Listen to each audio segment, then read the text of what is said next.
can build about today. I hope you're understanding by now. I'm super stoked to present our guest lecturer today, Diorio. Hello, everybody. Nice to meet you. Remember how one day we were talking about what were my favorite experiences and outcomes from studying IED?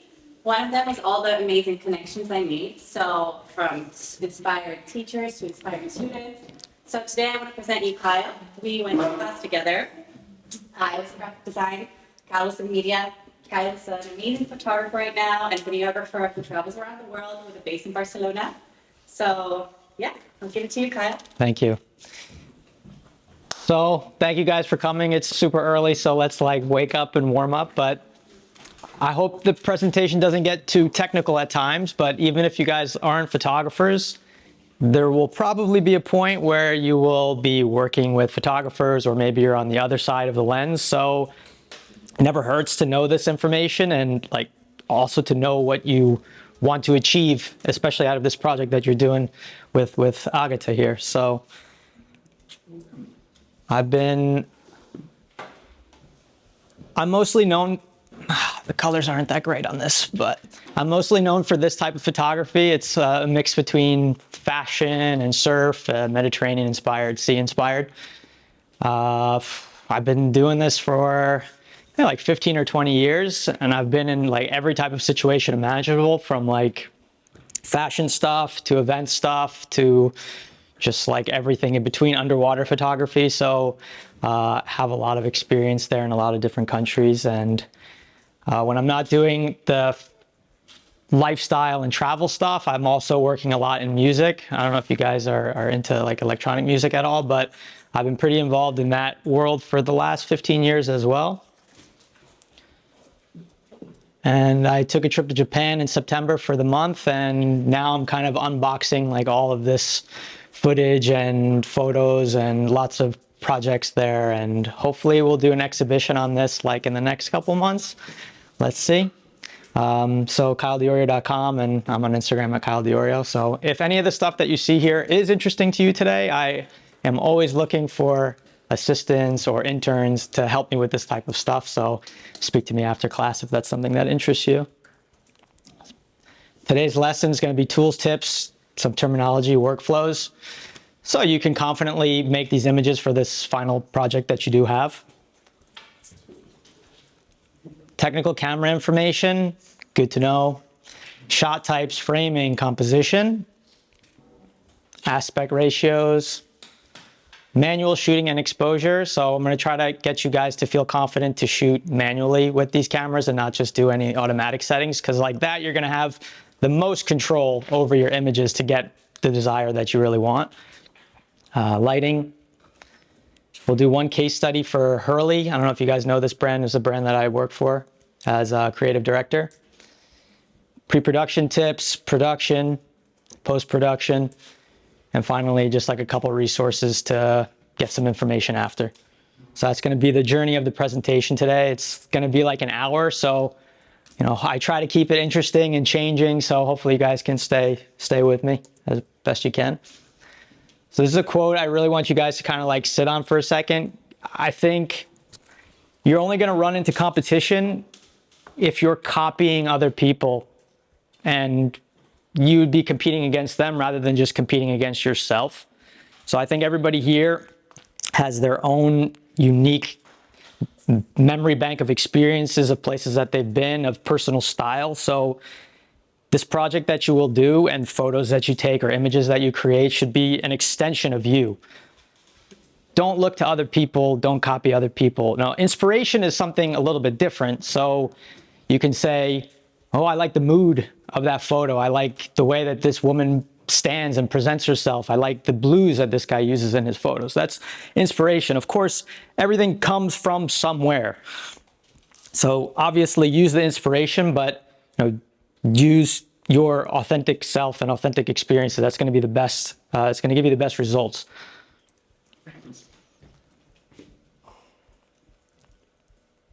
So I would say this formula here is how you're going to get the actual results. So something like vision. Professional athletes, before they have a big game, they sit and they imagine themselves making the basket, making the putt.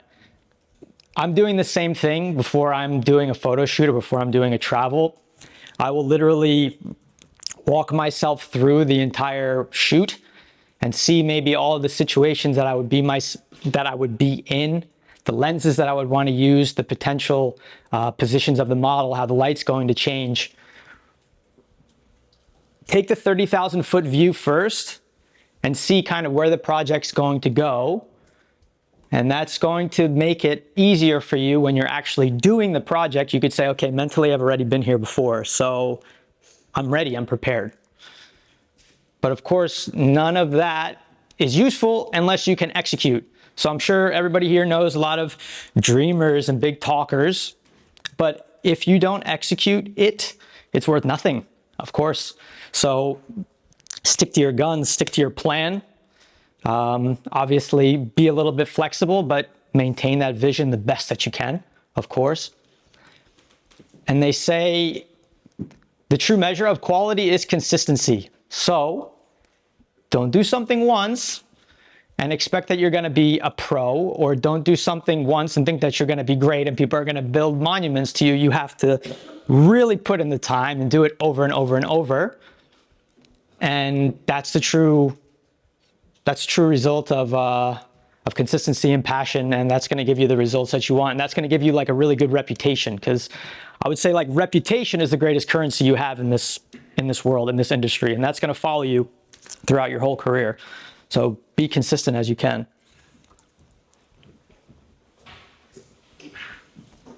So you're dreaming big, you have these visions, okay? At some point you have to come back to reality. And you have to realize, okay, there are time constraints. I have to hand in this project. I don't know, you guys, the delivery date's maybe in 2-3 weeks, a month. Your skill level, you say, okay, I want to create something big and grand, but I'm here when I want to be here. So, okay, come to terms with yourself on where you're at skill-wise. Budget, obviously, know how to stretch it, know how to ask for favors. At this age, at this stage that you guys are at, people are going to be very kind and very giving to you. They want to see you learn and grow, and just ask for things. Send that email, like ask for free this, go try to use this space, say I'm a student. You'd be surprised what people will give you if you're just willing to ask for it, actually. And in this same moment, realize your output. So you say, okay, I'm doing an A4 book, print, CMYK. I know that I need to take this type of photo because it's going to be for print versus for digital. I'm going to choose this type of camera because I'm only posting on Instagram versus posting a billboard in Plaza Catalunya. So that's going to influence your decisions. So when dealing with a project, you will fall somewhere on this spectrum. I call this the creativity spectrum. So all the way to the left is going to be something super experimental, super innovative. And on the right, something conservative. I would call it something more performative. Okay, so you will fall somewhere in between here according to the client or according to the project. All right, we're gonna get into some technical information now on camera bodies, camera lenses, shutter speed, aperture, ambient light, continuous light, flashlight. Everybody here, of course, to an extent, is already a photographer, you guys with your phones. So I don't know who here has, can I ask who here has some experience with like real professional camera? Can I see like, yeah, okay, not too many, okay. It's something that interests you? Yeah, okay, good. All right, so this technical information will have a purpose, so that's good. We're gonna focus on camera that's considered mid-range, so mid-range in price. So we're looking at something maybe around 1,500 to 2,500 euro. We consider that like a mid-range. Full frame. So you have full frame cameras and you have crop sensor cameras. Full frame is going to give you the maximum quality. Probably that's the type of camera that you have in the studio. What is it? The Media Lab. Probably something mid-range full frame. Mirrorless. This is the technology of the last probably 10 or 12 years. Better quality, lighter cameras, and we're focusing on digital today. Of course, if you guys want to explore analog for this project, feel free, but I'm going to focus primarily on digital today, on still images. These cameras are very good at video too. So you'll see that once you kind of master still images, it would be very easy for you guys to transition actually into video. A lot of the same principles do apply. So these are like 3 comparative models, let's say, 1800, 2100, and 1800. If you're in the position to choose a camera or buy a camera, I would say these are the 3 things that you should be looking at the most closely. Pixels, that's going to be when you import that photo to your computer and you open it inside of Photoshop, that's going to be the actual size. So for example, Instagram story is 1080 by 1920 pixels. So imagine you have 6,000 or 4,000 pixels to work with. That means that you can actually expand that image to fit that 1080 1920 frame like 3 times. So that's good. An A4 paper at 300 DPI, so dots per inch, so for print, is about 6,000 by 4,000 pixels. So you're gonna have maximum resolution on an A4 page, and that's gonna be perfect. So that's why I think these cameras are actually really, really good. You can go below a little bit, you can go above a little bit. If you have the money, yeah, go above. Maybe the next Canon above is the R5 Mark II. That will be maybe 4,000 euro. But I use this camera, the Canon R6 Mark II, and I mean, you'll see some of the images today. You can really stretch this camera to its limits, I think, and more than enough for what we need for this type of project. So another thing to pay attention to are the lens mounts.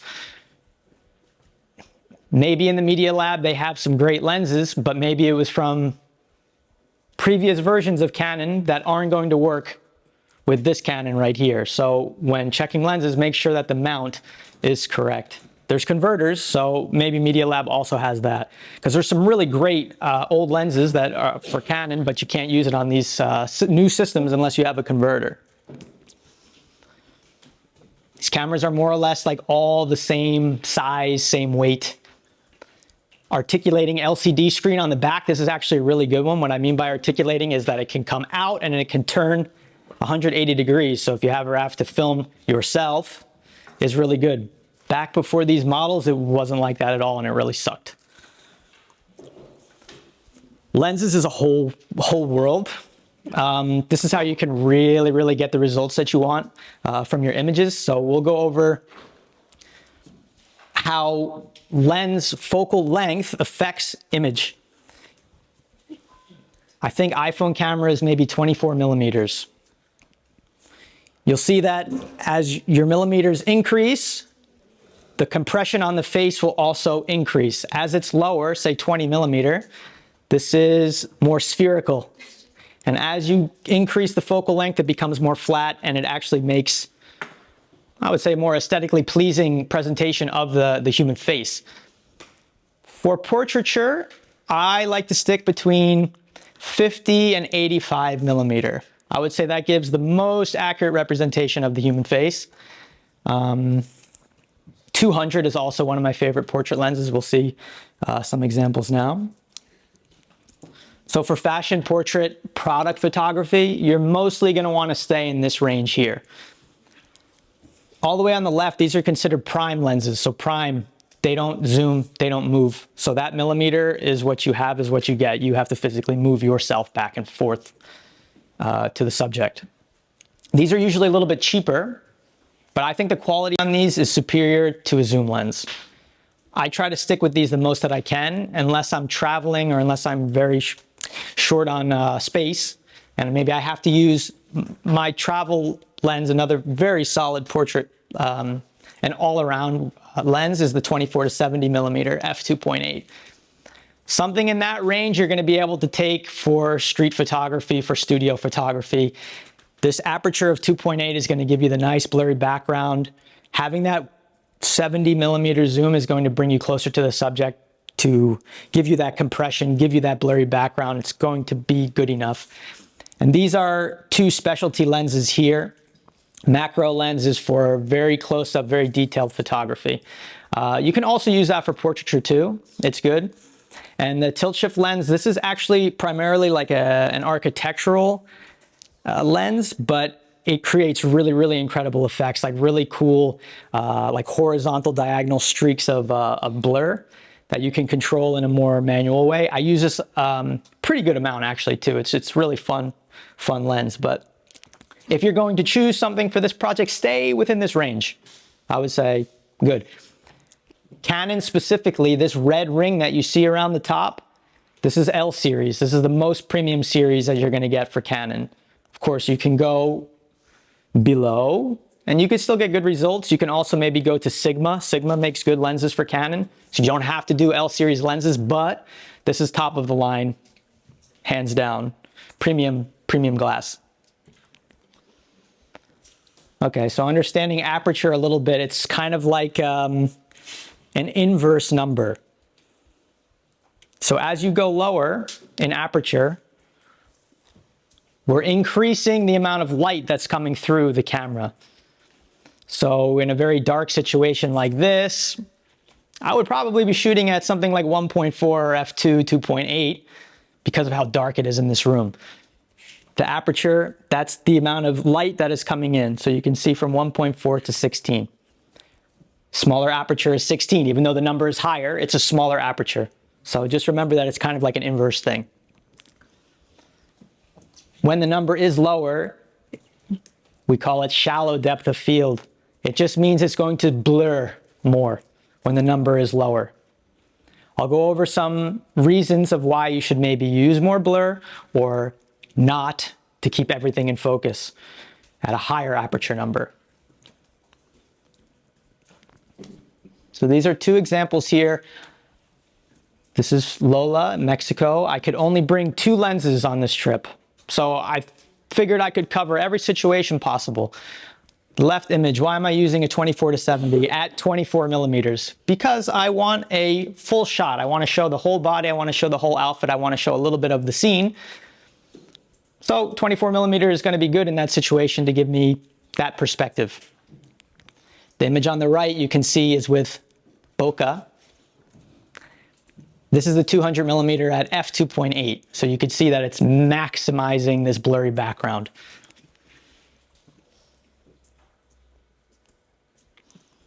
This is a quick reference point for some framing. So you can see that I said in the previous slide, this is a full shot on the left, and this is a medium shot on the right. So when you're on the set, if you have to be directing a photographer, you can give directions like this for framing. They're going to understand what you're talking about. Or if you're trying to explain it to yourself when you're doing your mood board, your notes, keep in mind these this framing here. This is Ariana, cutie pie, right? She's so cute. This is the 85 millimeter lens. This lens is a bomb. It's sick. It's the best lens for portraiture. If I'm going to be hanging around with the family or a trip on the boat or whatever, and I'm going to bring one lens, I'm going to bring this one. This is maximizing bokeh. So bokeh is what's called this blurry background effect. Comes from the Japanese word bokaji, the aesthetic quality of blur. The human eye can't achieve this, so that's why we're so attracted to this type of photography. It really isolates the subject. So maybe for product photography, this would be something really good if you really want to isolate the product from the background, or maybe the background is something not very pleasing, so you just blur it out. Medium shot, medium close-up shot. Same. So we have what's called like a blur, we call it like a blur fall off. So you can see that the focal point is on the eye, and everything else from that center point is blurred. With a really good quality lens, that gradient of blur is going to be something very beautiful, very sexy, very nice, and smooth. A cheaper lens isn't going to give you that quality. This is an example of macro lens. This is a ceramic artist, so in a situation like that, you want to show these details. You can get to maybe about this distance, I would say, between the end of the lens and the subject that you're shooting. With any of these other lenses, that's not going to be possible. You're going to have to be at least, maybe like a meter away and zoom in. With this lens, you could be very close and it gets you all the details. This is an example of the tilt shift lens. So this is that architectural lens that I was talking about before.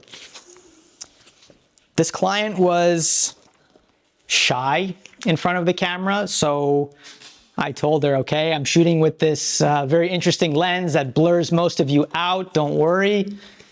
And after she knew that, she relaxed. So as the shoot went on, I obviously changed to the other lenses and she became much more comfortable. But this is a good approach and good solution for a situation like that. All right, so those examples were something, let's say, more artistic, more creative. I can blur the background, I can do very interesting color correction. But in this next slide, I have to do something more performative. I can't be so creative. It has a very strict purpose. So this is studio work where I bring, usually 1 or 2 lenses. The 24-70 again is perfect, and the macro lens for details. I'm shooting here at f14, so that's a very small aperture. What does that mean? It means everything's in focus. Why? This is an image for e-commerce. Somebody wants to buy something, they need to see all the details. You can't get too creative in a moment like this. Yeah, you're shopping online. Do you want to see the quality?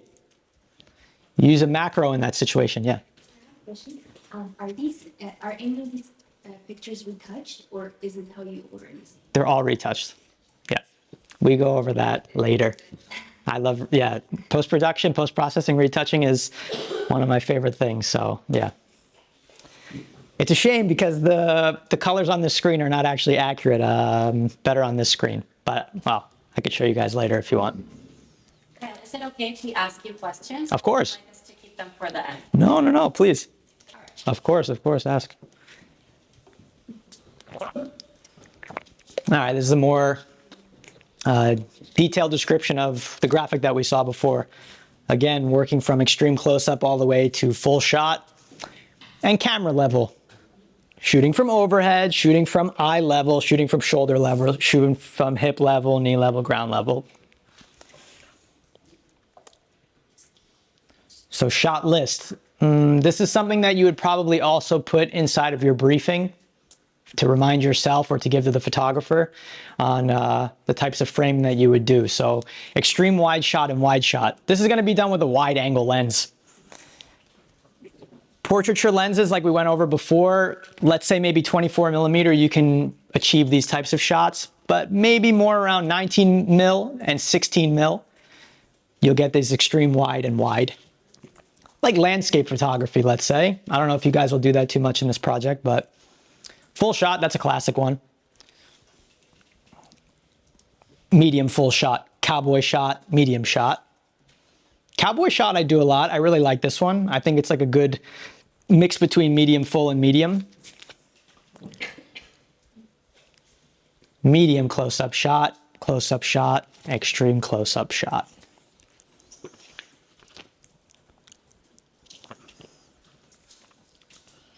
So beyond the shots, you guys want me to leave this up a little bit longer? You have some additional descriptive cues that you can give to the photographer or you can keep in mind for yourself. Say, okay, I want a medium shot, but I want from high angle, okay? My 2 favorite shots, bird's eye view, God's eye view. I love God's eye view, this is the best. This is like you could do more with like a drone. And again, when directing the model, you say, okay, I want profile, side profile, a little bit off, completely centered like that. Eye level shot, again from here. Hero shot, maybe you'll be a little bit down and maybe the model kind of cocks up her chin a little bit and gives that kind of confident posture.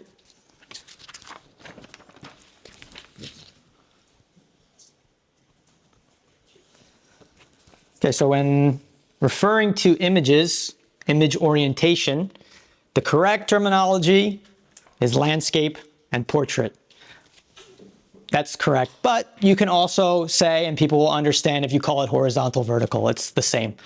But technically speaking, and I don't know, maybe you guys, when you give your phone to your parents and they take a shot of you like this with the iPhone and you tell them, no, shoot straight up and down. Yeah, okay, shoot portrait, shoot vertical. This decision will be influenced by the output of the image. 90% of the stuff that I shoot is for digital, is for something like Instagram. So Instagram story, again, is 1080, 1920, it's vertical. I'm shooting vertically on my Canon most of the time. If I know that I need to do a double page spread or a web banner or something, I'm gonna turn the camera horizontal and take a horizontal image.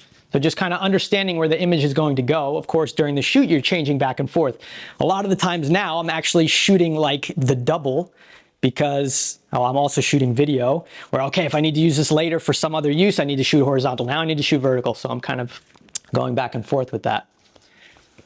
This is an image from Osaka that we're going to go over something like aspect ratios. Natively inside of cameras, this is going to be the aspect ratio that you would like to choose. It's going to maximize the sensor. It's going to give you a nice height, a nice width, and you can crop from here to pretty much anything you want if you're shooting horizontally.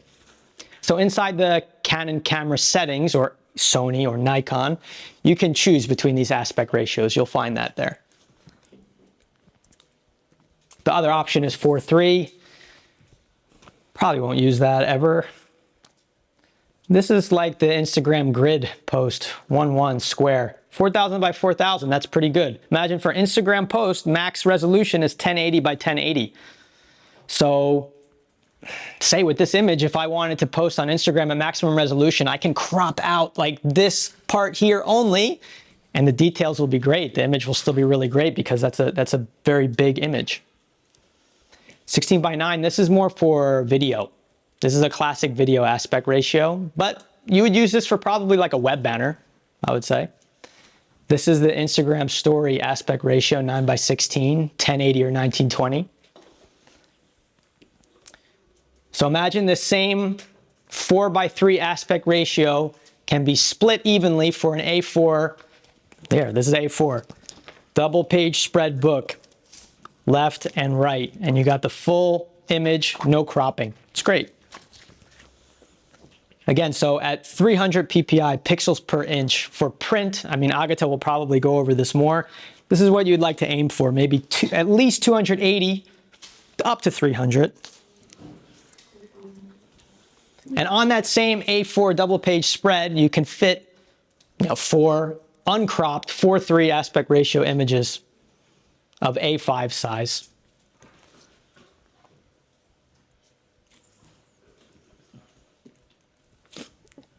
Inside of Photoshop, they do a pretty good job of giving you guides when you're doing composition and aspect ratio. So you have things like rule of thirds, grid, golden ratio. It's going to help you when you're deciding if you want to crop the image a little bit. So now we have some options of 16 by 9, 4 by 3. You can change the orientation if you want with that button there. And here you can put in the width and height resolution. So here I put in A4 dimensions of 29.7 centimeters, 21 by 29.7, 300 ppi. And now I know that when this image crops, it's going to crop at exactly those dimensions with exactly that resolution. And you can see that because look at how zoomed in it came. This is the full size of that image. So that's great. Photoshop makes it really easy. This is aspect ratio for a vertical image, portrait image. Instead of it being 3:2, we switch it around. Now it's 2:3, but still 4,000 by 6,000 pixels. That's great. Make it 3:4. In this situation, this is kind of close to the maximum resolution that you would find when you're doing an Instagram post. It's 1080 by 1350, that Instagram post, like a grid post, let's say. It crops to square, but this would be kind of similar. So I say, great, look, this image works really good for Instagram grid post. And this is how it will look on the grid with your other photos at 1:1. This is how it would look for an Instagram story. Great, this image like checks all the boxes for me. A4 paper, okay, there's a little bit of cropping on the top and the bottom, but that's good. That works for like A4, let's say like a double page spread here for an advertisement for W Osaka. We would use this image on the left side and looks great. You won't have any problems.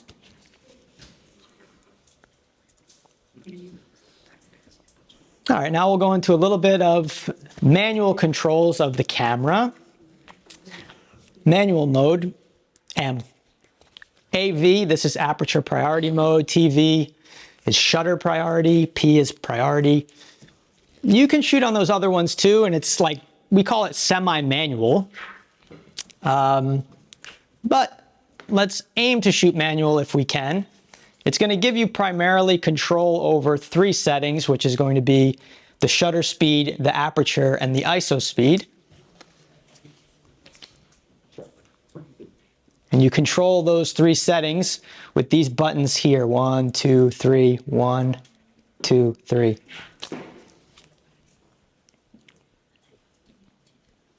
So when we say we want to achieve correct exposure, correct exposure would mean that everything in the image is balanced.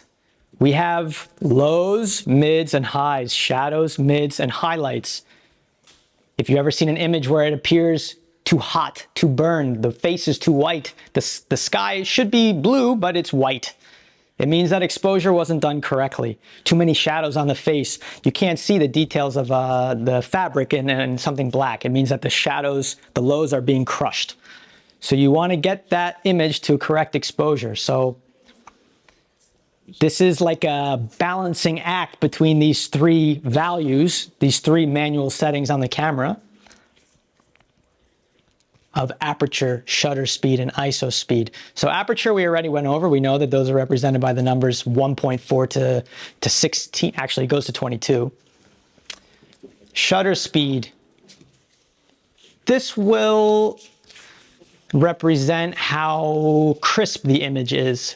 Maybe you're shooting sports photography.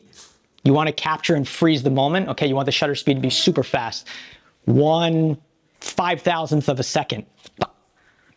For fashion, you're staying within this range that I have highlighted in green.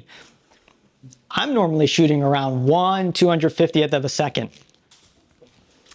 For some artistic effect, maybe I slow the shutter speed down. I see, like a good example would be somebody cutting. I keep the camera super still, but I have the shutter speed slow. The person is steady and fixed posture, but the hand is moving to cut. So when the shutter speed is slow in that situation, you're going to get that motion blur where it's not going to be perfectly crisp, and it's something interesting. So a little bit more artistic. ISO speed, we try to keep this number as low as possible. If you increase it, it gets artificial grain, which is just going to mess up the image. It's not good. Cameras these days have gotten a lot better with ISO, so you can increase it more than you could in the old days. So here's an example of exposure. This is a histogram that we see on the bottom here, a visual representation of what is exposure. Highlights are to the right, shadows are to the left, and balance middle, lows, mids, highs.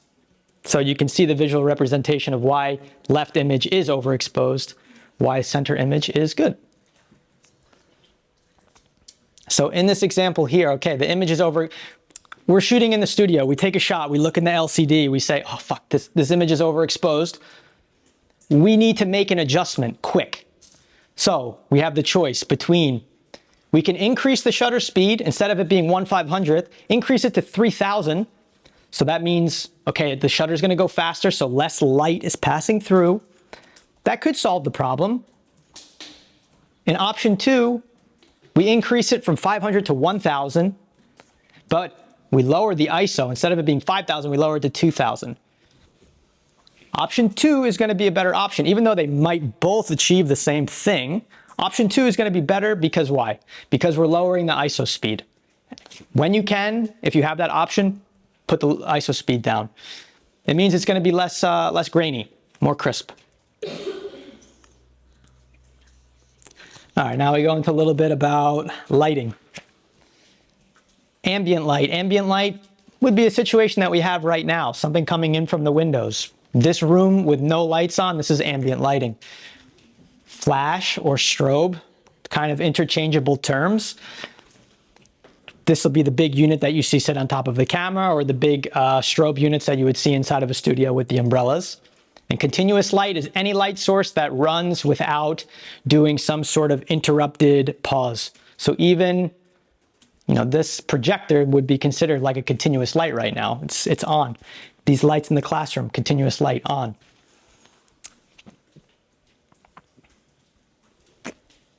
Image on the left is only ambient light. Just the sunlight that's available. Image on the right is ambient plus on-camera flash. These images are only maybe 10 minutes apart from each other. I would say the image on the left is much cooler, so represents something like a little bit more of a morning light. She's wearing this kimono.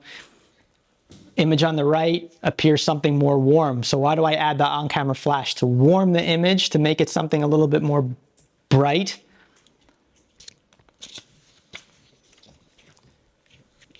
$200mm lens, as you can see, 62mm lens. Medium full shot, over the shoulder, high angle. I climbed in a tree for this one, actually. That was, that was funny. All right, so this image, this is an interesting use of 3 different light sources. Ambient plus 2 off-camera flashes. So let's see. Off-camera flash, what does that mean? It means I have a transmitter on top of the camera body. I have the flash unit here in my left hand. And I have the other flash unit on a tripod on the ground. So what am I doing with these 2 flashes? I have this off-camera flash 2 low, pointing to the wall to give a bounce. And it's kind of illuminating this whole part of the wall here. This off-camera flash 1, I'm holding with my left hand and trying to illuminate her face. But at the same time, working within this environment that I find myself, I have a continuous light 1, which is good. It adds some interesting dynamic element in the background. And this continuous light 2 is actually giving some light fall off into this area here, illuminating this top part of the wall. And the ambient light in the background, again, just creating more dimension to the image. By playing with light, it just adds more dimension. This is an example of something called rule of thirds in photography. They consider it an aesthetically pleasing technical way to achieve balance in photography. You don't have to follow it all the time, but there's obviously some geometric explanation to it that makes it powerful and good. And you're trying to hit these crosshair points here in either of those third quadrants to achieve the best result. And these are what's called leading lines. So this is kind of drawing your eye to a certain point in the image. So that I'm using those leading lines to frame up her face. Same image, maybe just a couple meters off that wall in front. This is a better example of understanding the leading lines. Really framing her right in the center and using those leading lines and this very geometric tunnel to frame her. Off-camera flash 1, I'm just holding like this, a camera in my hand and holding the flash in this hand. Off-camera flash 2, I have actually behind her on a tripod that's just shooting at her butt and giving her this kind of back illumination. This is a really nice effect. And what it's doing is it's exaggerating this continuous light that's above her. It makes it seem like it's this light from above that's giving this effect, but really that light is not doing too much. Continuous light 1, continuous light 2. Yes? So what you're saying is you set up a flash behind her. You put out a light there. Or Yeah. is it there by itself? I put it there. To create that illumination, sort of like angel-like. So with the off-camera flash, you have the primary flash, and then you have what's called slave flash. The slave is going to automatically fire when it registers that the light from the primary flash goes off. So I'm using this one to illuminate her in front, and this other one in the back that's just on a tripod is flashing at the same time as this one. I can achieve the same thing with a continuous light behind her if I had one, and just have the continuous light always running. But this is a really classic setup to use a light. In portrait photography, we call it like a hair light, which normally the light will be from above and pointed down at the back of their head, and it gives them that halo kind of angelic effect. This one I used it just against the back and butt.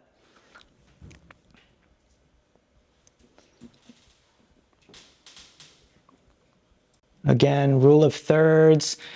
This one I have her completely centered. So, you know, within Photoshop, I can put the diagonal crop feature on and say like, yeah, great. I like that. That's ready for crop.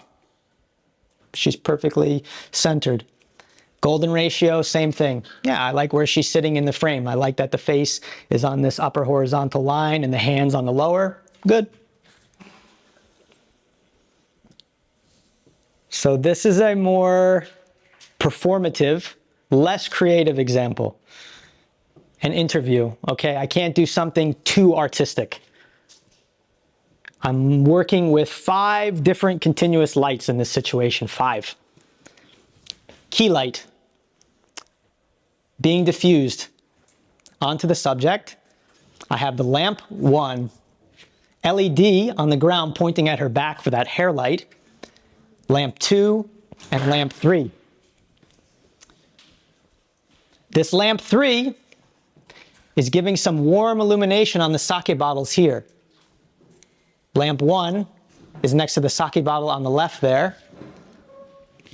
And this lamp 2 comes into play with this other camera that I have shooting at this angle here. It's behind her head there. So although this is a very, I would say, kind of basic, kind of boring environment, you can spice it up with these extra continuous lights, especially the lights that go behind a subject. That's a really classic move for an interview format, let's say. So using the golden ratio, yeah, I love the way that she's framed here. I love this diagonal line, this balance that comes between her eyesight and her pouring into the glass. Those are like power spots within the golden ratio. This is balance. I love the way that she's being framed here with sake bottle on the left, the 2 on the right, her pouring the bottle. It's really drawing your eye right into that frame, right into that situation. Extending up to the flowers and down to the table. This is where the eye is going to be going in a frame like that. So I'm making a conscious decision to move these things in the background to frame her up in such a way. So more or less the flash versus continuous situation, this is totally situation dependent. Flash is going to be more powerful. You can use it outdoors. It's going to freeze motion better. The learning curve on it, it's a little bit more difficult. But when you master it, it's great. Continuous, I'm using this more now because I'm shooting photography and video at the same time. So it allows me that flexibility to switch between video and photo. All right, so we'll do a case study now on Hurley surf brand. Okay. So when I got to Hurley, these are the images that they were using on their website. So I'm going to go through these 4 and show you why I was, let's say, displeased with what they were doing and what I could do to try to help them and solve and make a solution. So this image, she looks sad. She looks tired. I don't love the posture. I don't love her shoulders. She's a great model and great girl, but in this image, I wouldn't have approved that to use for e-commerce to try to sell this bikini. Second image, you can't really see it here on this screen, but the background is kind of pink, even brown. Don't love that. Try to keep the background super consistent with all of the images. If I were to take an eyedropper tool on this background, I try to achieve an RGB 225 to 255 if I take the eyedropper and try to get a reading of what that color is. This one falls out of that range, so I wouldn't have approved this image.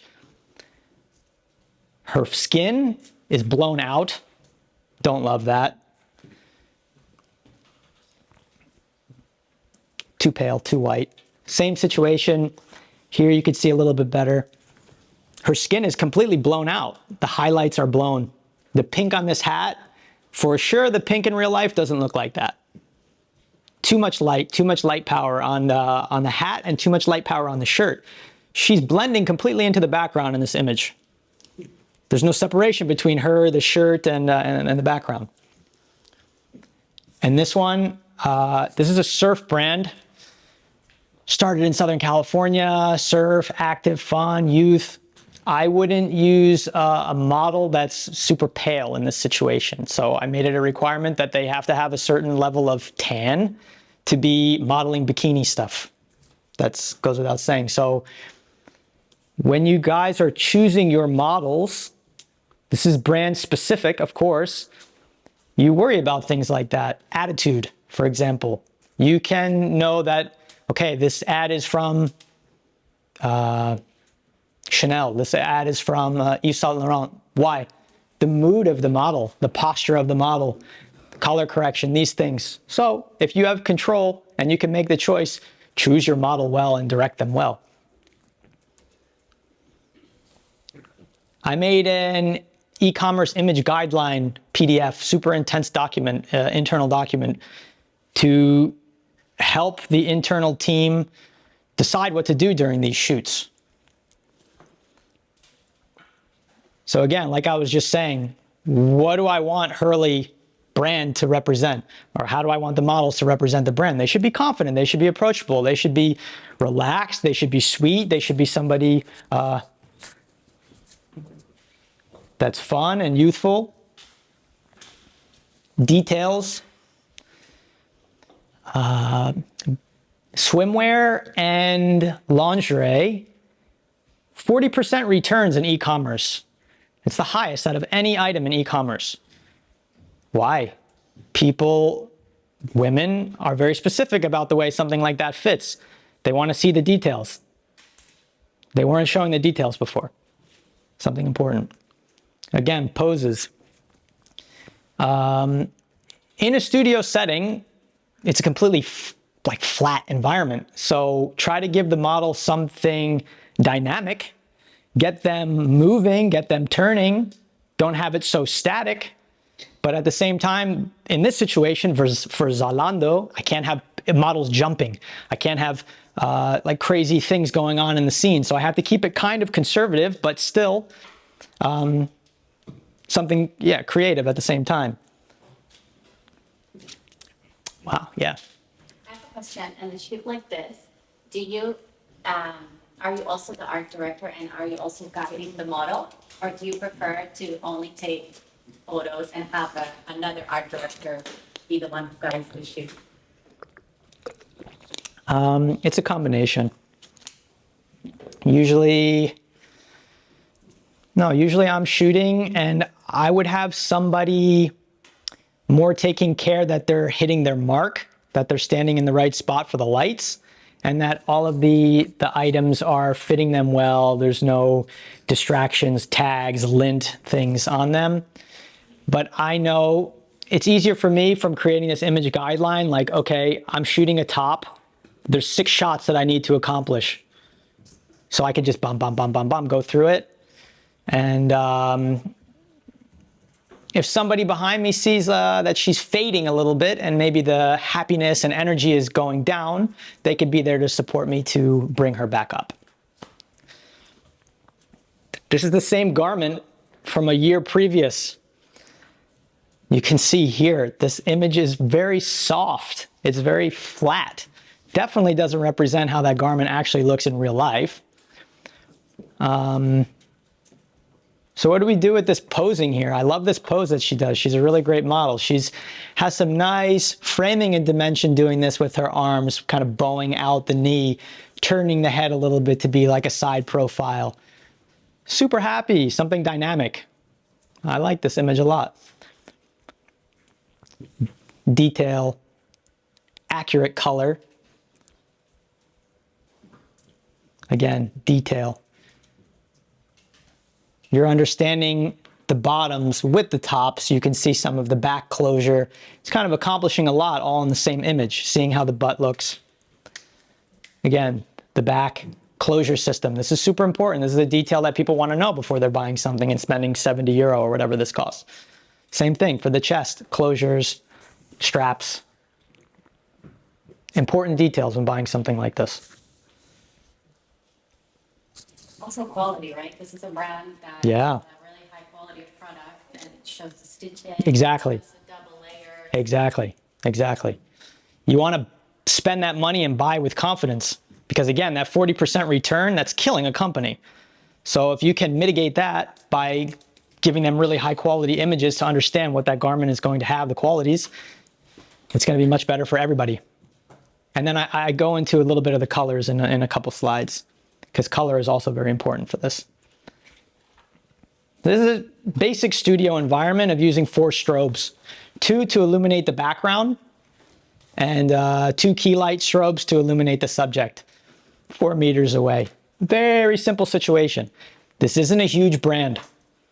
I couldn't deck out the studio with crazy lights and this, that, reflectors, and they had a limited budget, but I think the images are good with what we had access to. So it achieved the solution that everybody was hoping for. So this is fuck, man, it kills the color there. Hurley orange is something very particular. It was, yeah, it's orange. It's orange here if you could see. Yeah. Yeah. On this screen here, you can see that it's orange. The image doesn't originally look like that. Why? Something to do with the sensor of the camera, the way that it interprets color. It doesn't put the oranges like that. It puts it like this, totally washed out.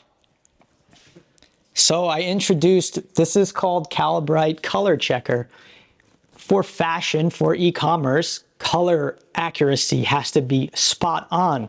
You buy something online, you want this pink to be a specific hue of pink, and it comes as something completely different. You're going to be very disappointed. You're going to return the item. So this gave us accurate color representation for all of the images throughout the entire e-commerce catalog.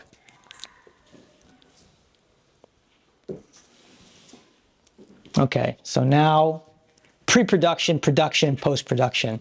This is fun. This is where it gets interesting. So pre-shoot, some basic things. Clean your equipment. I see people say, oh, fuck, I need a new iPhone. This iPhone sucks. Like the image quality is shit. I say, okay, give me the iPhone. Let me see. I look at the back screen, the camera lens. Clean it. It's easy. Fix. Charge battery and clear your SD card. Pretty basic stuff, but develop a system for this because you get to a shoot and, you know, one of those things, those are easy solutions to do. Pack them all, double check. Yeah, pack them, pack.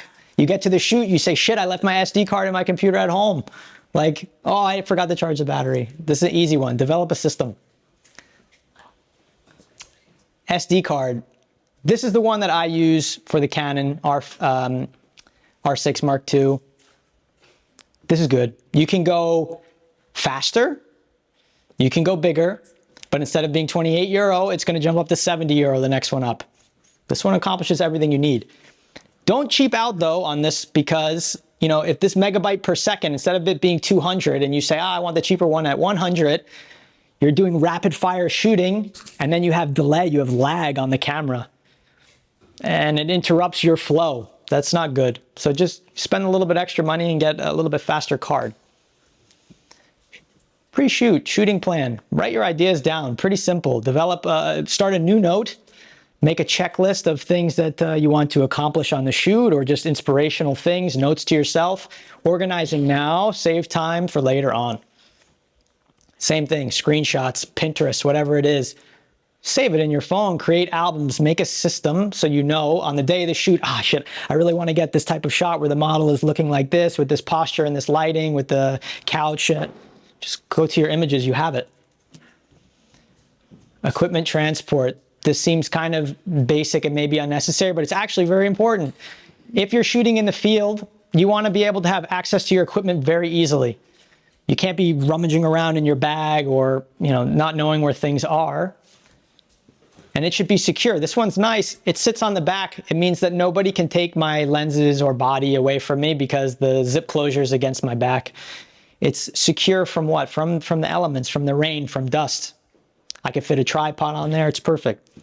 This is if I need to take a lot of equipment. For daytime stuff, I take a smaller one like this. That's good enough for a body, a lens, and maybe an external flash. Totally inconspicuous bag. Nobody would know that there's camera equipment in there. In this situation, you want to be like a ninja. You don't want anybody to know that you're there. You don't want them to know that you have camera equipment, $10,000 worth of stuff on your back. Like, no. Or I'm shooting inside of La Pedrera, which is super not allowed, but nobody knows the better because I just have this simple, whatever looking bag. Pull out the camera quick, lens is already attached, bum, bum. You're out, you're gone. Something interesting. You guys might need to be in a situation like that where you're doing what's called run and gun style. Quick productions. You got to get off those shots and go. On a shoot, I say this mantra to myself all the time, especially to always be scanning. Scanning for what? Scanning for opportunities.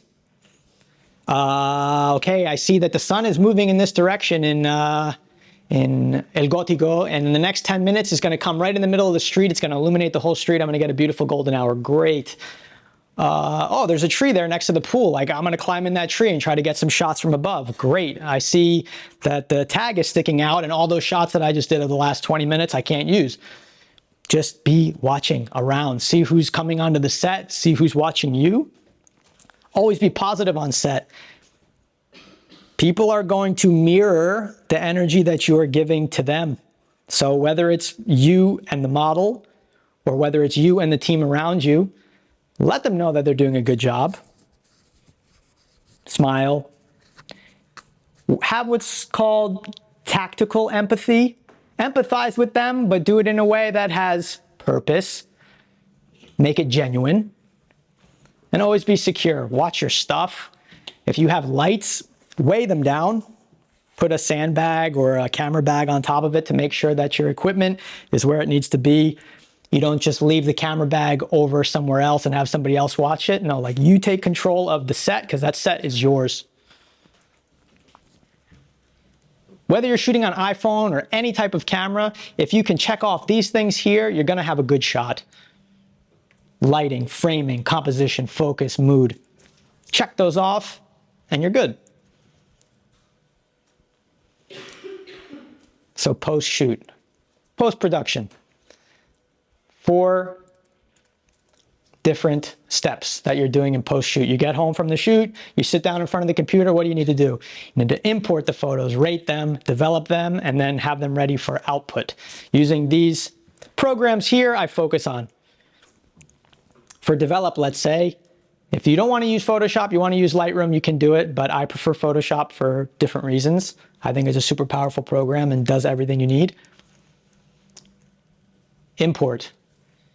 SD card. Maybe your laptop has the SD port, maybe it doesn't. If it doesn't, you just get a USB-C card reader.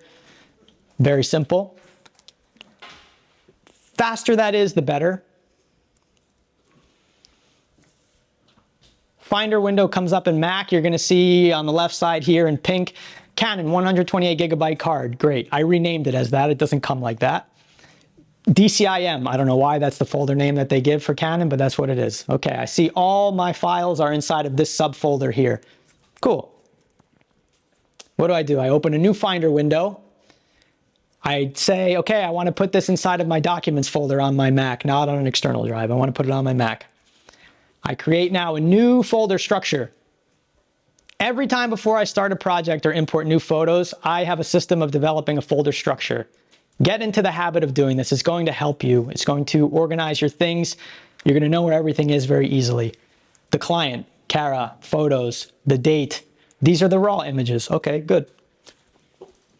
Select all the photos. Command A, shortcut. Okay, good. You see they're all selected. Drag and drop into the new folder. Easy. Boom, they're there. You can see they're there. Why?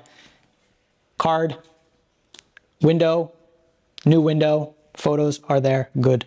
At this point, if you want, you can clear that memory card. Go back to that window, command delete, boom, gone. Maybe you want to create a second copy to be safe somewhere else. Might be good in case your computer crashes or something. And then I create the additional subfolders. CC, color correction. CP, compressed. Those are for web. JPEG, full-size images. Okay, rate and cull. For this, I use bridge. So I'm going from the Finder, really, really easy. The images in your Finder. Take one of the images, drag and drop it just right onto the bridge icon, and bridge is going to open up. Super easy. To understand where that image is coming from, in yellow there, you're going to understand that that is the folder structure of where that image is so you don't get confused. Okay, cool. All the images there are now inside of bridge. Let's go over the windows a little bit. Okay, blue is the preview window. That's going to be the image. Green is thumbnails of all the images that you have. And in purple is the metadata. So that's going to give you just information on the photo. ISO speed, aperture. Okay, now is the rating process. This is a really good way to determine what images you want to keep and what images you want to get rid of. Why? Because if you keep all of these images in there, all these raw images, that's going to be, I don't know, maybe 15 gigabytes of space. And you say, well, I don't want to waste all that space, so let me just, select the best ones. I just do 5-star. You don't need to do 1 through 5, whatever, just do 5. Select them, and you'll see on the left that after all my starred images are selected, I can click on that button and it just highlights those. Cool. Out of the 50 images, I selected 10. Now I check the box above, the no rating box, and I see that these are all my images that I should discard. Great. Command A, Command delete, and these images are gone. And what are you left with? Your starred images. So good. You're ready. Those are the images that you want to proceed with. To the develop stage. Probably my most favorite stage. You can get really intense on this stage if you want. This is where I think the images can really come to life. Post-processing, we call it as well. Within post-processing, you have things like color correction, photo retouching.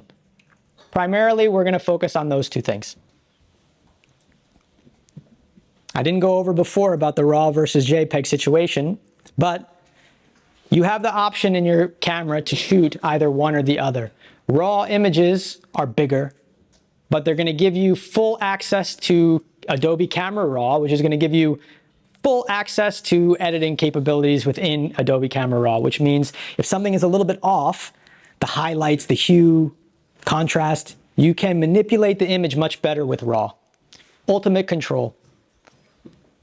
The only thing with RAW is when you see it on the LCD, the image isn't going to look great. It's going to maybe look flat. So you have to get to an understanding with some experience to say, okay, that image is supposed to look like that, and I know it will improve later when I bring it into Adobe Camera Raw. So I would recommend shooting on RAW if you can. It's more complicated, but it's worth it. I don't shoot any other way. You'll have that choice within the Canon camera in the settings. You can shoot on both, but it's just going to be more size. Choose RAW. All right, this is an example of a RAW image. Sky is kind of blown out. Shadows are kind of crushed. Doesn't look great. Adobe Camera Raw is inside of Photoshop. It's not like a separate program. It's a program inside of Photoshop. Automatically, when you open a RAW image, which is going to be an image with the extension CR3 for Canon, ARW for Sony, and I forget the Nikon one, If you drag and drop that into Photoshop, Adobe Camera Raw is going to open up automatically. It's going to give you this window here with all of these adjustments. So this image, just through some, it looks like this. I'm very particular about colors. It's not green like that.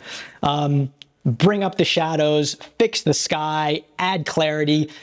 So these are some of the corrections that I'm doing. I mean, if you scroll all the way down, there's many, many corrections you can do to get the image to get to the place that you want.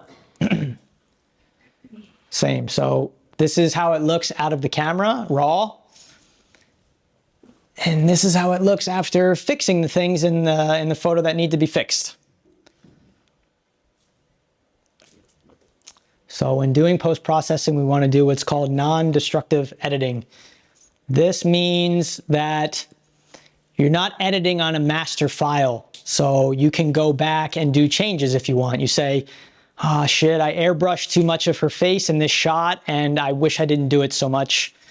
But I already edited the image all the way to completion with color correction and everything and I can't. So what do? Save multiple versions of the image through various stages of the process. The various stages, I say 3 phases for non-destructive editing. Phase 1, it's very basic. You just want to get the image to look correct. Correct exposure, fair balanced color. Apply the mask to get the skin tones right, the highlights right. And a really powerful feature, AI feature within Adobe Bridge is called denoise. And another one is camera raw detail. But for denoise, say you are shooting in an environment, super low light, the ISO is very, very high, the image is very grainy. With denoise, it takes that grain down through AI and adds image back to the photo. It's phenomenal. That was a game changer. We used to have to do that manually back in the day, and it was a pain in the ass. Goal 2, retouching the scene. So what does that mean? Removing obstacles, maybe power lines or rocks, or maybe there's something on the shirt. This stage, I also do blemish removal, skin correction. And 3 is where you're actually giving it like that final color correction, final personality of the image. Where we achieve what's called visual language through presets, LUTs, film emulation. Also adding effects, also adding your grains. This is where you can get the most creative. So imagine you're doing a save 1, a save 2, a save 3, and the final save. You can either save them manually as JPEGs, or you can create what's called, well, just save them as JPEGs, actually. I think it's better. I don't do the other one anyways. Functional adjustment cleanup, and 3 is where you add the personality. Okay, so this is an example of the raw image. Okay, here it looks not terrible, but there's a lot of mess going around on the beach behind her. Her skin on the face is blown out, kind of pale. Don't love that. So what do I do from raw to step 1? Here I go into mask and I start masking out the subject. I isolate the subject, I isolate the background, and make my individual adjustments on those different layers. I bring the highlights down, I bring the colors right. Image is kind of boring still, but it's correct. And from there, you can do anything you want.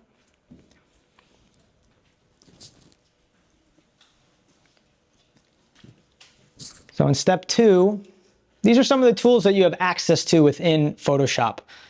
For this image, or for most in stage 2, I'm using these tools. I don't like the background. Like I said, the face is blown out. I didn't like the way that the mouth was open, so I want to maybe fix that. A really powerful AI tool within Photoshop is generative fill. Don't overdo it, but you can highlight, mask certain areas, and through AI, it will replace them, remove them. It's a really good tool. And this is the stage where I do what's called frequency separation. This is super powerful skin retouching tool. I have an example of that in a little bit. I don't know, maybe you guys have apps and stuff now that do skin retouching in a way, but I think frequency separation is still like the best way to do any sort of skin retouching. What happens with skin retouching is you overdo it, becomes too perfect, and you lose detail in the image. It becomes too soft, like a blur on the whole face. Frequency separation maintains the detail, but cleans the skin. All right, so step 3, this is where I add what's called the presets. This is where I'm getting to, this is the last step. This is the color correction. This is where the image has color correction in the presets tab. So this is a super long list of presets that I've been collecting over the years that will be giving this image very specific criteria to make it different color, black and white, add grain. So these are the 2 final images. So you can see from raw right out of the camera to where the image finally ended up. Well, here you can see much better, but she's a little bit more tan, the mouth is closed, the stuff on the beach is gone. I really like these greens. Looks good. Visual language. Okay, so these are 3 images from Japan. Imagine I'm doing a whole exhibition on Japan, and I'm very particular about these images having good cohesion between each other. I'm very specific about the reds that I want to have. This is more of a crimson. This is more of a burgundy red. So I make sure that throughout all my images that I have that specific red or that type of a darker forest green. I maintain that throughout so you can see that there's a good synergy between all of my images. You can tell that it's from the same photographer. Again, I'm very particular about my blues. So I want my sky to be a certain hue. I want the ocean to be a certain hue. I also don't want the sand to be too yellow. Maybe I desaturate it and make it a little bit more white. I make my greens also a little bit more desaturated. Maybe I shift the hues to blue more than to yellow. So this is from the ceramic artist Kara. Imagine this is for publication, digital publication from one day of shooting and filming. You want it to feel like it's from the same day. You want it to feel like it's from the same photographer. Same situation here. This is like, how's the mood of the model? How's the mood of the space? It's something more elegant, something darker, something decadent. There's some grain. Everything's a little bit dark. It has the same feel. This is something more harsh, more hard. This would maybe be, I'm sure you can say this would be an ad for this brand. The model also more hard attitude. In this situation, that's what it calls for. Exaggerated sky or exaggerated colors in the ocean.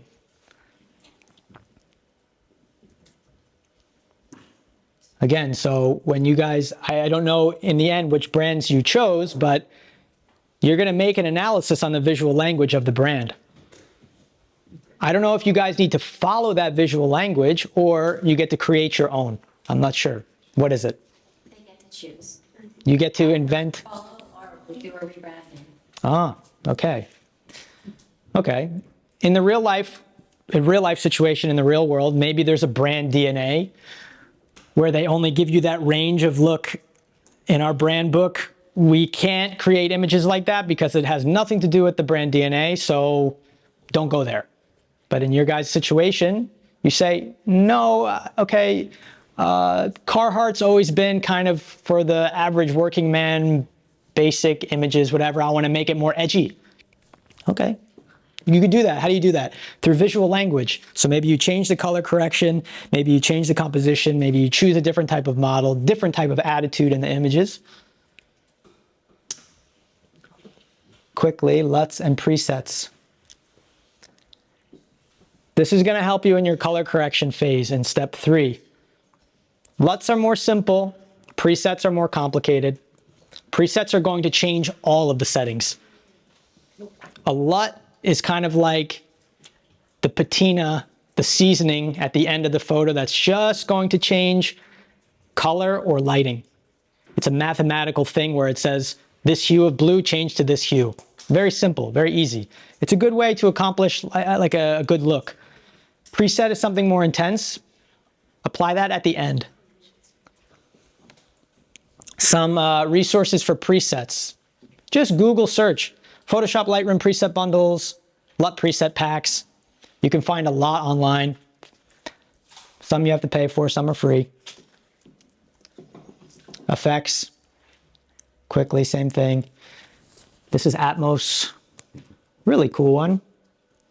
Some smoke and blur and glare. You add this in step 3. This is at the end to make the photos more interesting. This is from Studio 2AM. They have really, really nice quality materials. Maybe you want to add blur, acid motion, halftone spinning. Studio 2AM has really good assets. You can search for that.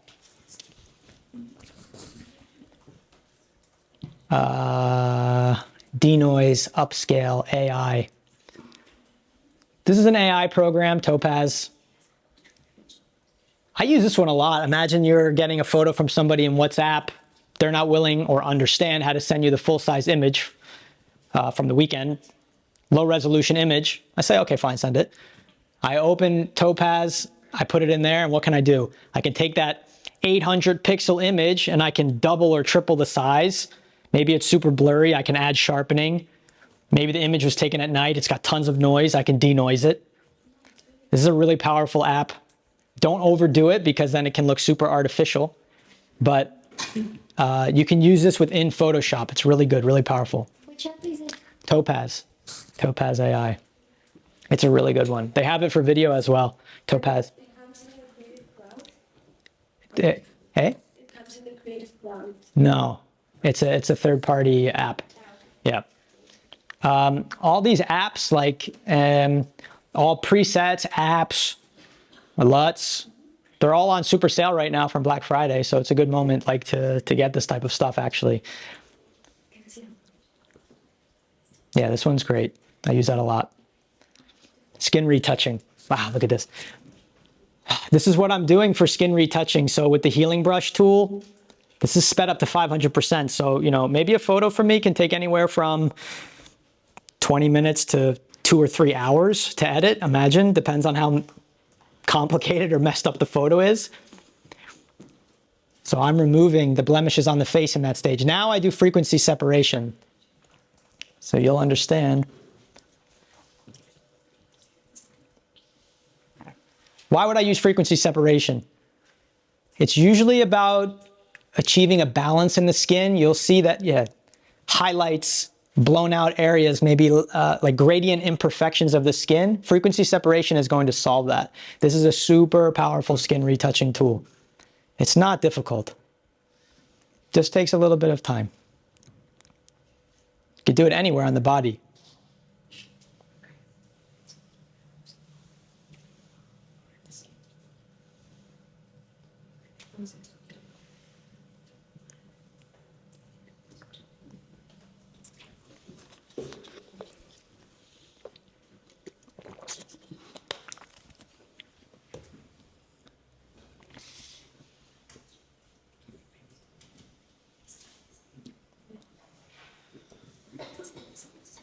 Let's see. See? Oh, I like the after much better. Now from there, if I want, I can continue my skin retouching, or maybe I say, oh, I want to add some warmth to the skin. I can still do that after, but at least I have a good foundation. The highlights on the face, on the body are removed. Output, quick, 2 color spaces. This is maybe more Agata's area of expertise, but in this situation, I know you guys are doing it for print, so you'll be working with CMYK. And anything digital, you know, you'll be doing RGB color space, JPEG, PNG. Resources. Before placing your photos in the InDesign file, just make sure that it's in CMYK, because then you might have some surprises when you send it to print and the colors come out different. But we'll talk about it. Yeah, you can get pretty detailed with all that stuff. Printer type and ink type, you know, it's a whole world. Digital is much easier than print for sure. I don't play with print too much. Really quick, last 2 slides. Any questions you have on Photoshop, Lightroom, Bridge, anything photography related, this guy is great. How many? Got 2 million subscribers. Not too loquacious, right to the point, really smart guy, really good step-by-step guides on how to do anything within these programs. And anything for camera, technical information or specs or reviews, Ken Rockwell, look at this, super basic website from like the 90s, but this guy is the man. You can lose a lot of time searching the internet for information, so just, you know, find the right resource and skip all of that. Okay, that's the end.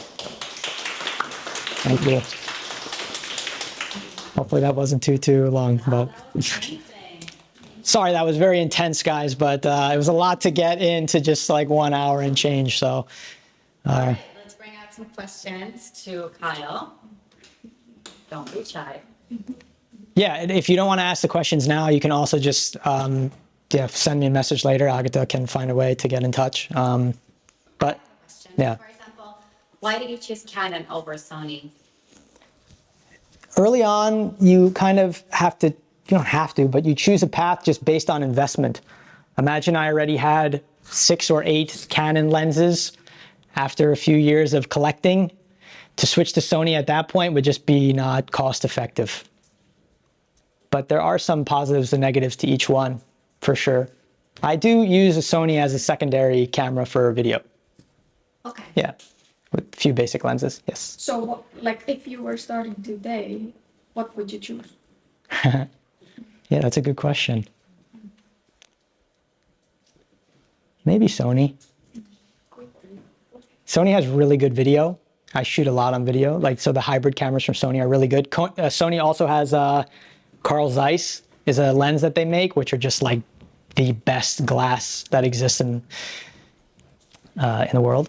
Yes. What did you do after school? Like, did you study in, like, did you do it in the uni, or did you have like, courses, or did you just start photography? I went to IED for 3 years. Oh, yes, sorry. Yeah. I did an undergrad first in communication, and I decided to continue on my education here for the 3-year media design course. But we only had one photography course, and it was like half a semester. So I didn't learn photography through IED. It was all autodidactic, self-taught stuff. So like anything, just go and experiment and put in the time, put in the hours, get to that 10,000 hour mark. Shoot as many different types of subjects and things that you can, really. That's gonna make you feel comfortable in any situation that you find yourself. And the internet now, YouTube tutorials and stuff, you can find anything. So find photographer you like and pick their brain a little bit. Just ask them a question. Most photographers are pretty nerdy, techie guys. They like to share and get into all that stuff, so they would be happy to give you some information. Yeah. What mistakes do you see people making most often, like, when they start doing big projects like when you're doing, or like going into something as big as what we're doing without that much experience? Mistakes in which way? In which part of the process?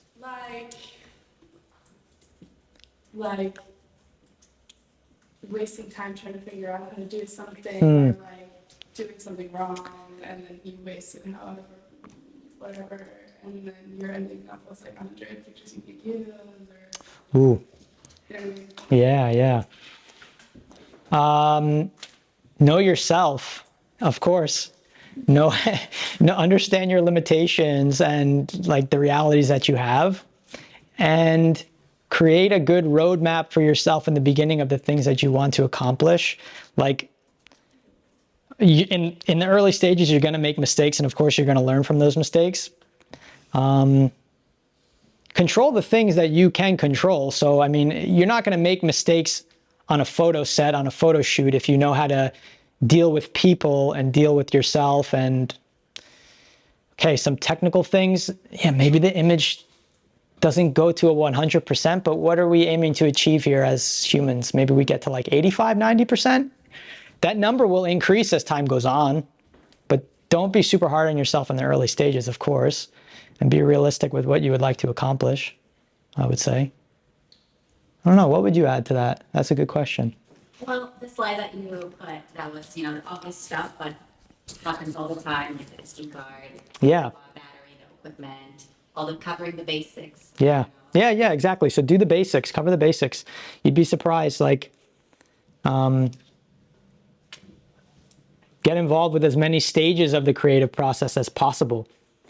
I started as a photographer, but I am a videographer and graphic designer, creative director. And like now when I'm a creative director, I understand how to manage that team because I've done all the stages of the process, from being like the lowest person on set, like slaving away for hours teaching myself stuff. So you can relate and understand things better as you just experiment more and get involved with more things, I would say. Yeah, but don't skip the basics and be patient. I mean, it's good to stretch yourself with very little resources as well. Resourcefulness is a good one. Like, these projects aren't big budget at all. Like, it's a lot of run and gun situations. It's like a one-man show for the most part. And you can create really good stuff by yourself if you're just willing to like put in the work. Skip going out a few weekends and, you know, like, fuck it, IED. Like, I used to 3 days straight, I think, in the room sometimes. And just like, I took the projects here very serious, actually. So when I got into the real world, it felt very familiar because I already had put that pressure on myself when I was at IED. So I would say that's a good approach as well. Yeah, when we were in class, you know, you get that like random hand in from one day to another, and I quickly scrub something together, and then Kyle comes in with a 12 slide PDF like today.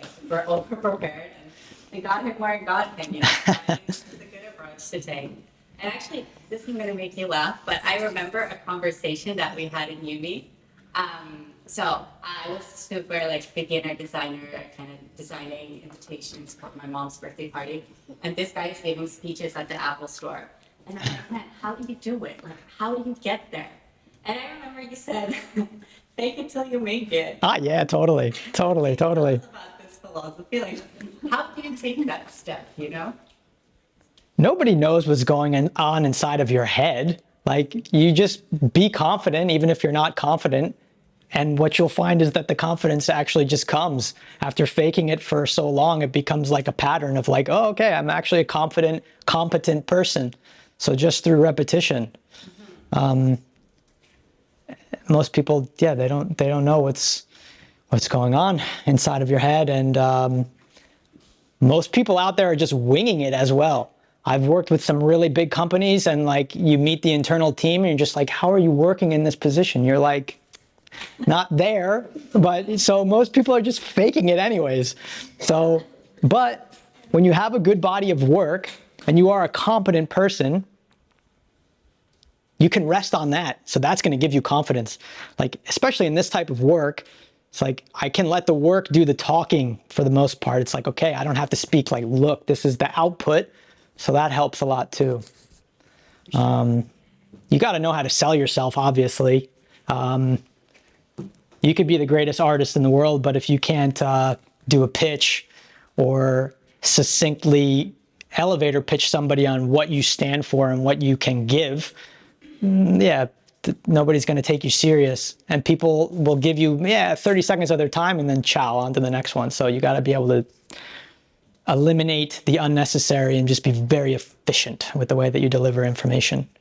Yeah, when I look at the success cases from our year and the people who are still in the industry, I think it has to be like the perfect balance of hard work and talent. Totally. One or the other doesn't work alone. That's a good point. And I think that's like, those were the people who stood out to me. Yeah. And who stand out in this group as well.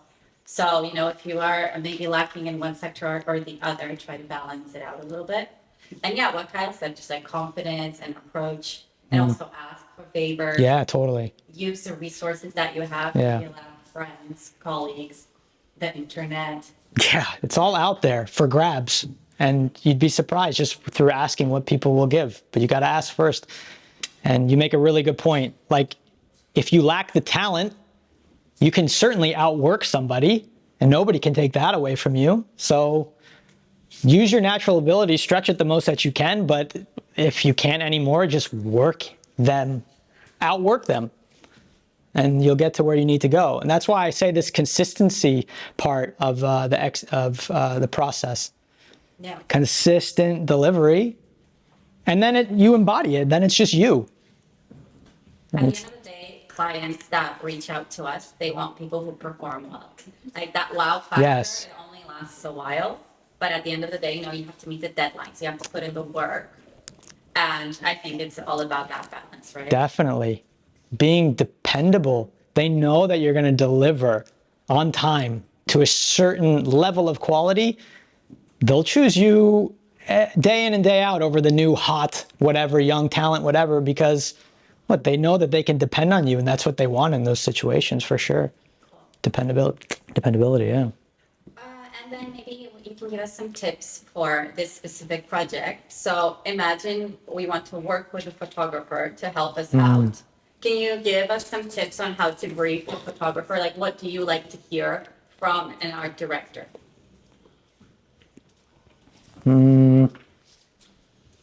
Like, do you want a very specific brief, or do you prefer open and? Oh, specific. I like specific, of course. Every photographer is going to be different. Maybe some just like to shoot from the hip and just kind of freestyle it. So understand maybe a little bit their style if you can figure that out beforehand. Photographers have a particular style, so I mean, don't go asking a fashion photographer working in high fashion to go, shoot product. Stay within their lane. So don't ask somebody to do something that's not within their wheelhouse already. You have to find a specific photographer. Yeah, for a specific project, yeah. rather than somebody generic. Totally. Find photographer that has very limited ego, of course. Like, you want to be secure as a photographer or any creative in yourself, but you also need to know that you're not always right, and there are millions of ways to see something and approach something. So maybe that person that's giving you that feedback, they're telling you something interesting. So a photographer or a person without ego is going to be willing to listen and interpret what you're telling them instead of just like, nah, I'm going to do my own thing. Super. Delivery is important. Like how to speak to people. Like I said, this positivity thing, choose your words well and choose like the body language well and the way that you give the feedback. Like words are power, and that energy that you have is power. So somebody's going to be much more receptive if you're delivering it to them in a nice, confident, affluent, like nice way. Yeah. And how, back to the style, like how would you define your style? So if we were to contact with you, like, what's your sort of dream client? What's your area of expertise? That's really hard. I jump around to a lot of stuff. Like I said in the beginning, like I've done everything from event to surf photography, underwater photography to, I think my style has more to do with just the visual language that I have. Maybe you would look at a photo of mine and say like, yeah, that's a Kyle photo. That makes sense. Like the colors are a certain way, the details are a certain way. Always captures this type of mood. It's something like, I call it like Mediterranean minimalism, I guess. Like I have obviously a lot of Mediterranean influence from being here for so long, but I love the music stuff and the fashion and the surf stuff and the travel stuff. You know, it's like always trying to find a way to fuse those things together. So now, like I'm focusing a lot more on these short stories, say like an Instagram reel of 30 seconds where I can have some storytelling element to it. Obviously shows off my ability to connect with people, capture them in a really intimate moment, which is something really special for me, in maybe a really interesting environment. Could be in nature, could be at a big festival. So just like really capturing those moments. I think I can connect with my subject really easily. Like I'm an easygoing guy, so you can kind of put me in any situation and I think I can like solve any problem, you know? It's like, have you seen Pulp Fiction? Yeah. Who's the guy, Mr. Wolf? That comes in when the brains are splattered all over the car, that comes in with the tuxedo and bum, bum, bum, bum, bum, solves the problem in and out. Like, I'm that guy. Like, you come to me, like, you want a solution and no bullshit. Like, okay, we're going to make an image of like that quality. I'm never going to overpromise something. I always overdeliver. Like, I don't care if I need to lose the weekend to get the images to a certain level. Like, I'll do it. Because at the end of the day, it's your name, your reputation that you're attaching to anything that you put out there. Especially as a freelancer. Yeah. This reputation, this is your currency. This is gold currency. You know, you talk to, like you were saying before, from IED days to now, you talk to anybody about maybe me from that moment to now, you wouldn't say, oh, Kyle's doing something that's like out of character for him. Like, no. It's always been the same way. I always take it. Yeah, totally. You are the brand, exactly. I'm investing in you.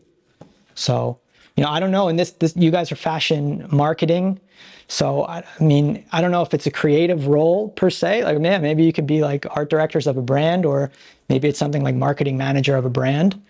But, Definitely. It's yeah. all communication, so that's what it is as well. Communication. It's Yeah. marketing and communication. Oh, great. Yeah. Communication is everything. I love An it. interesting balance between business and visuals. So what set this group apart from a similar course at a business school would be that visual angle. Creativity, yeah. Great. So definitely it's like, when you hire a new art director for a fashion brand and you step in, that's who you are in this project, right? So you are the persona that this brand is seeking. Yes. From top to bottom. Not only your work performance, but your lifestyle, Yeah. your awards, your achievements, your character, your connections. So it all, at the end of the day, matters. Definitely.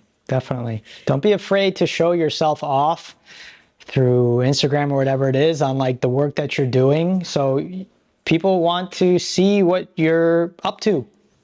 And creating this brand is it's a lifetime process, of course, but put your stuff out there, put yourself out there. There are a lot of great designers and artists, even from when we studied, that they never put the end result out. It was just always like a work in progress. I never could see what they were doing. At some point, you just got to pull the trigger and say like, yeah, this project's done. It's the best I could do. Like, bomb, put it out there. So. Yeah, and send it to people. Yeah. Writing competitions, share it. Yeah.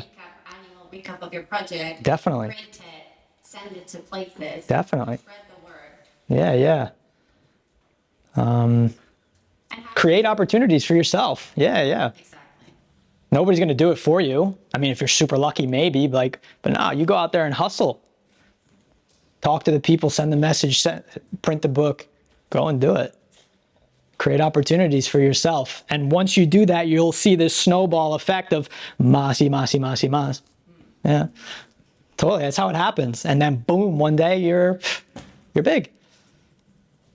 And you look back and laugh. That relates to my next question. How do you get the majority of your clients? Like, how do they find you, and how do you spread the word?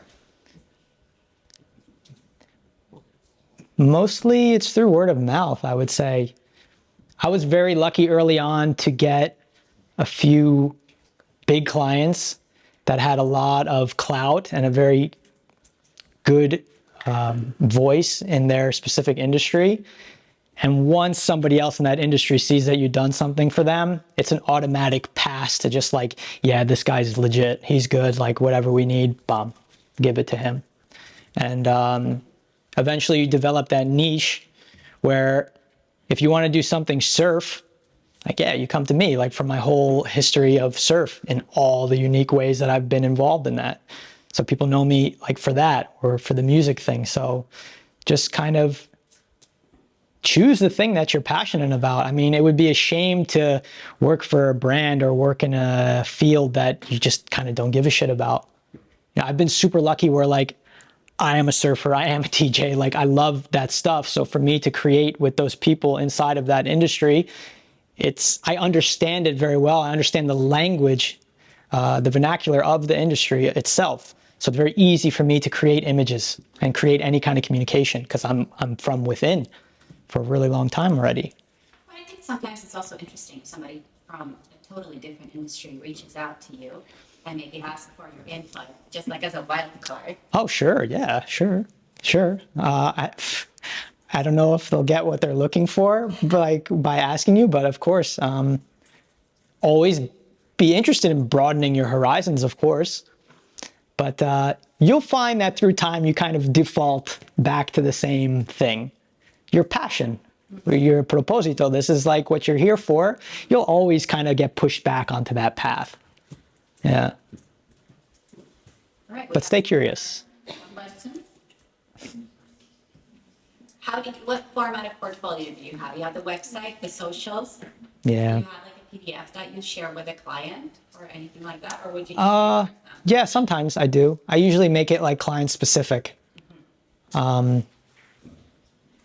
they're looking for a surf, you would make Exactly. a selection of Exactly. images in that sector. Exactly. Pick and choose well. Of course, you have to curate your own stuff in such a way. Less is more. Send only the necessary stuff, and of course, curate it to the subject that you're sending it to. So yeah, I do PDFs in that situation, just to keep it very succinct. But mostly like the website, yeah, I have like 2 websites, but mostly the KyleDiorio.com and Instagram. I mean, like Instagram is such a good visual business card. Anybody can find you through that, and you can show your personality mixed with your professional work, which is like what you said, because people aren't just interested in just your output, they're interested in you as a human.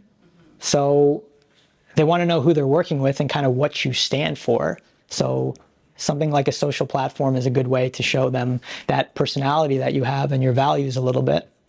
Even if it's slightly fabricated in some ways, it's still, it's good. Yeah. Anyone else? This just want to be shared with us. If you'd like. Yeah, it would probably be better because there's a lot of information in there. Yeah, for sure. I'll upload it to today's campus. Yeah. And any additional questions like during this process, I'm happy to help in any way that I can. For me, like I live and breathe this stuff, so it's a pleasure for me to help you guys. And instead of maybe wasting an hour searching for something that I can answer in 30 seconds, it's just better for everybody. Yeah. And you mentioned you sometimes look for assistants. Yeah, yes, definitely. Actively looking for an intern at the moment for sure. And assistants just kind of come per project basis. Maybe I need one to be a certain way for one project versus another, but definitely super interested in that. Always have. What would be like the profile you are looking for?